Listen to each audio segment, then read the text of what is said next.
আমি আবার একটি নতুন ভিডিও নিয়ে চলে এসেছি। আজকের ভিডিওতে আমরা গ্রামারের একটা খুব গুরুত্বপূর্ণ টপিক নিয়ে আলোচনা করব। টপিকটি হলো ইউজ অফ অ্যাম, ইজ এবং আর। অর্থাৎ অ্যাম, ইজ এবং আর এদের ব্যবহার সম্পর্কে আমরা জেনে নেব। দেখো, তাহলে আমরা ভিডিওটা শুরু করি। অ্যাম, ইজ, আর হলো অক্সিলারি ভার্ব। ওকে, বা এটাকে আমরা হেল্পিং ভার্ব হিসাবেও চিনি। তাহলে এই ভার্বের কাজ হয় কি, কোনো মেন যে সাবজেক্টের ভার্ব আছে সেই ভার্বকে হেল্প করা। ঠিক আছে, তাহলে এই যে ভার্বগুলো আমরা বলছি অ্যাম, ইজ, আর, এই ভার্বগুলোর হচ্ছে অক্সিলারি ভার্ব এর নাম এবং হেল্পিং ভার্ব এর নাম। ওকে, দেখো, অ্যাম, ইজ এবং আর এদের অর্থ কি হয় বাংলাতে? বাংলাতে এদের অর্থ হয় হয়।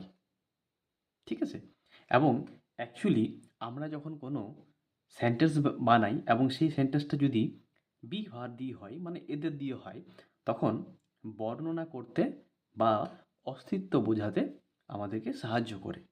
ঠিক আছে, এক্সাম্পল হিসাবে আমরা নিচে দেখছি আবার, কিন্তু তার আগে আমরা জানব যে একটা সেন্টেন্সে কি হয় না, প্রথমে সাবজেক্ট থাকে। ঠিক আছে, এবং সেই সাবজেক্টের পরেই এই অক্সিলারি ভার্ব বা হেল্পিং ভার্ব বসে। ঠিক আছে, এবার দেখো, সাবজেক্ট দুটো হয়, একটা হচ্ছে নাউন সাবজেক্ট, একটা হচ্ছে প্রোনাউন সাবজেক্ট। ঠিক আছে, এবং এই সাবজেক্টের ক্ষেত্রে যখন আমরা নাউন দিয়ে কোনো সাবজেক্ট বানাই, তখন সেই নাউনের দুটো ফর্ম হয়, একটা হচ্ছে কি সিঙ্গুলার নাউন, আর একটা হচ্ছে প্লুরাল নাউন। ওকে, তো যখন সিঙ্গুলার নাউন হয় তখন আমাদের কি বসে, ইজ বসে। ওকে, কিন্তু যখনই নাউনটা প্লুরাল হয়ে যায়, মানে একের বেশি হয়ে যায়, তখন আমরা আর ব্যবহার করব। ঠিক আছে, তখন আমরা ইজ ব্যবহার করব না। এক্সাম্পল হিসাবে আমরা দেখে নেব। দেখো, এখানে লেখা আছে বিরাট ইজ এ ক্রিকেটার, অর্থাৎ বিরাট হয় একজন ক্রিকেটার। এখানে দেখো, বিরাট হচ্ছে একটা সিঙ্গুলার নাউন, এই জন্য আমরা ইজ বসিয়েছি। ওকে, তারপর দেখো, বিরাট অ্যান্ড রোহিত। বিরাট অ্যান্ড রোহিত আর ক্রিকেটার্স।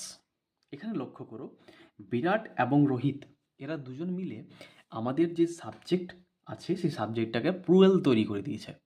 আর এই কারণে আমরা দেখতে পাচ্ছি যে এরা দুজনে যেহেতু মিলেমিশে আছে, এই জন্যেই এদের জন্য আমাদের কি বসেছে, আর বসেছে।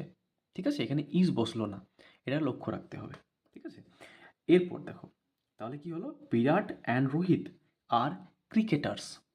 ঠিক আছে, এখানে আরেকটি জিনিস লক্ষ্য করতে হবে, যখন আমাদের সাবজেক্ট দুটো হয়ে যাচ্ছে, অর্থাৎ সাবজেক্ট যখন আমাদের সিঙ্গুলার থেকে প্লুরাল হয়ে যাচ্ছে, সেক্ষেত্রে আমাদের যে অবজেক্ট আছে সেই অবজেক্টের অংশটা আমাদের প্লুরাল হয়ে যাচ্ছে। ঠিক আছে, এটা আমি কোনো একটা ভিডিওতে ভার্বের যে ফর্মগুলো আছে সেসব বিষয়ে আলোচনা করব। ওকে, দেখো, এর যে অর্থ হলো কি, তাহলে বিরাট এবং রোহিত হয় ক্রিকেটার। ঠিক আছে, আচ্ছা, এরপর আমরা চলে যাব প্রোনাউনের নিয়মে। ঠিক আছে, এই প্রোনাউনের যে নিয়ম, সেই নিয়মটাকে ভালো করে আমাকে শিখতে হবে। ঠিক আছে, দেখো, আই যে ওয়ার্ডটা আছে, আই অর্থাৎ আমি, তোমরা সবাই জানো। এই আই এর জন্য কি হয়, অ্যাম হয়। ঠিক আছে, ইউ এর জন্য আর হয়। দেখো, ইউ এর যে অর্থ, সেই অর্থ দুটো হয়, একটা হচ্ছে কি তুমি হয়, আর তোমরা হয়, দুটোই অর্থ হয়। এখানে ইউর জন্য কি হচ্ছে, আর হচ্ছে, এটা কিন্তু মাথায় রাখতে হবে। ঠিক আছে, এরপর দেখো, হি যার জন্য হচ্ছে ইজ, সি যার জন্য হচ্ছে ইজ, ইট যার জন্য হচ্ছে ইজ। দেখো, তোমাদের বোঝার সুবিধার্থে আমি এই তিনটাকে একসঙ্গেই রেখেছি। ঠিক আছে, এরা এই একসঙ্গেই এ থেকে রেখেছি এই কারণে যাতে তোমাদের মনে থাকে। ঠিক আছে, যে হি, সি, ইট এই তিনজন যদি থাকে আমাদের সাবজেক্ট হিসাবে, তখন আমরা ইজ ব্যবহার করব। ঠিক আছে, কারণ এরা নিজেরাও একটা সিঙ্গুলার, সেই কারণে আমরা ইজ ব্যবহার করি। ঠিক আছে, তারপর দেখো, উই রইল, উই এর জন্য আমরা ব্যবহার করব কি, আর। ওকে, এবং দে যার জন্য ব্যবহার করব আর। ঠিক আছে, এমনিতেই উই এটা সিঙ্গুলার নয়, এটা প্লুরাল, তাই প্লুরাল হওয়ার জন্য আমরা আর ব্যবহার করছি। অন্যদিকে দে, অর্থাৎ তাহারা বা তারা, তার জন্য আমরা আর ব্যবহার করছি। ঠিক আছে? আচ্ছা, এরপর আমরা কিছু আরও অ্যাডভান্স লেভেলের কিছু বিষয় শিখব। সেখানে দেখো আমরা কি কি জিনিস পাচ্ছি। যদি এইখানে অবধি তোমাদের ক্লিয়ার হয়ে থাকে তাহলে অবশ্যই একটা ভিডিওতে লাইক করে দিও, আমার ভালো লাগবে। নেক্সট দেখো, নেক্সট নিয়ম হচ্ছে কি, যদি আমাদের সাবজেক্ট যেটা আছে সেটা যদি আনকাউন্টেবল নাউন হয়। এবার আনকাউন্টেবল বিষয়টা কি, তোমরা নাম ধরেই বুঝতে পেরেছো, নামটা শুনেই বুঝতে পেরেছো যে আনকাউন্টেবল মানে হচ্ছে কি, যেটাকে গুণা যায় না। একদম ঠিক ভেবেছো, যেটাকে গুণা যায় না। সেক্ষেত্রে আমরা কি করি, ইজ করি। তার জন্য কি হচ্ছে, ইজ হয়, আর হয় না কিন্তু। ঠিক আছে? এবার দেখো নিচে আমার এক্সাম্পলস কিছু আছে যাদেরকে কিন্তু গোনা যায় না। যেমন দেখো ওয়াটার, ওয়াটারকে গুণা যায় না, মানে জলকে গুণা যায় না। ঠিক আছে? এই জন্য আমরা কি করব, ওয়াটার ইজ। ঠিক আছে? এরপরে দেখো ইনফরমেশন। ইনফরমেশনটা কিন্তু সিঙ্গুলার এবং এটা আনকাউন্টেবল নাউন। বোঝা গেছে? এই ক্ষেত্রেও আমরা কি ব্যবহার করব, ইজ ব্যবহার করব, আর কিন্তু ব্যবহার করব না। ঠিক আছে? নেক্সট দেখো সোশ্যাল মিডিয়া। সোশ্যাল মিডিয়ার জন্য আমরা ইজ ব্যবহার করব, আর নয় কিন্তু। ঠিক আছে? তাহলে আমরা বুঝতে পারলাম যে আনকাউন্টেবল নাউন এর জন্য আমরা ইজ ব্যবহার করি, আর নয়। নেক্সট দেখো কি আছে, অ্যাবস্ট্রাক্ট নাউন। ঠিক আছে? নেক্সট কি আছে, অ্যাবস্ট্রাক্ট নাউন। এই অ্যাবস্ট্রাক্ট নাউনের জন্য আমরা কী ব্যবহার করব, ইজ ব্যবহার করব, আর নয়। এবার দেখো অ্যাবস্ট্রাক্ট নাউনের এক্সাম্পল আমরা নিয়েছি হেলথ। ঠিক আছে? হেলথ ইজ, হেলথের জন্য কি হবে, হেলথ ইজ, হেলথ আর নয় কিন্তু। একটা কথা আছে না, হেলথ ইজ ওয়েলথ। ঠিক আছে? সেখানেও দেখবে ইজ ব্যবহার করা আছে। ঠিক আছে? এরপর দেখো টাইম ইজ, কি আছে, টাইম ইজ। এখানে টাইমটাও কিন্তু অ্যাবস্ট্রাক্ট নাউন এবং এই জন্য দেখো কি হয়েছে, ইজ হয়েছে। ঠিক আছে? তারপর দেখো সাকসেস, সাকসেসটাও অ্যাবস্ট্রাক্ট নাউন এবং এই সাকসেসের ফলেও আমরা দেখব সাকসেসের জন্য ইজ হচ্ছে। ঠিক আছে? আশা করছি বুঝতে পারছো। যদি কোনো রকমের কোনো সমস্যা থাকে অবশ্যই কমেন্টে জানাবে। ঠিক আছে?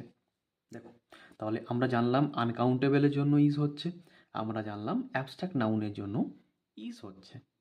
আর আমরা জানবো কি, দেখো ম্যাটেরিয়াল নাউন, ম্যাটেরিয়াল নাউনের ক্ষেত্রেও ইজ হচ্ছে। এবার তোমরা নিশ্চয়ই জানো ম্যাটেরিয়াল যে নাউন আছে সেটা আমরা ম্যাটার যেটা বলি, সাবস্টেন্স বা ম্যাটার যেটা বলি, সেই ক্ষেত্রে এটা তৈরি হয়ে থাকে।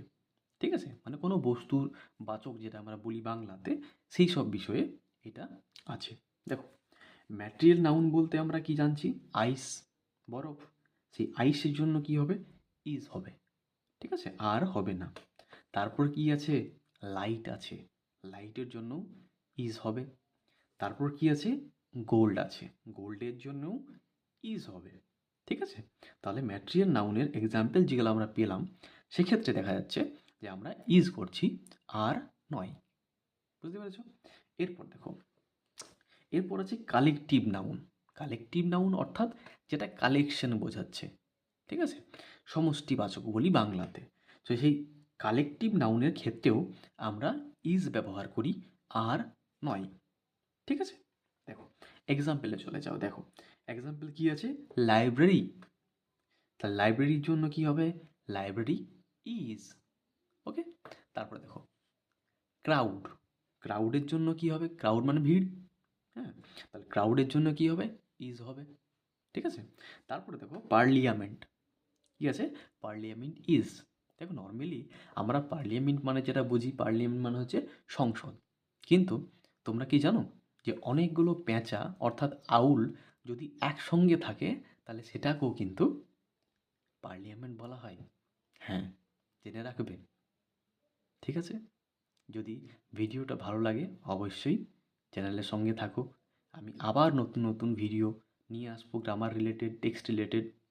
আর তোমাদের যদি কোনো কিছু জানার থাকে, কোনো কিছু বিষয় জানার থাকে তাহলে অবশ্যই কমেন্টে লিখবে। ঠিক আছে? ধন্যবাদ সবাইকে আমার সঙ্গে থাকার জন্য।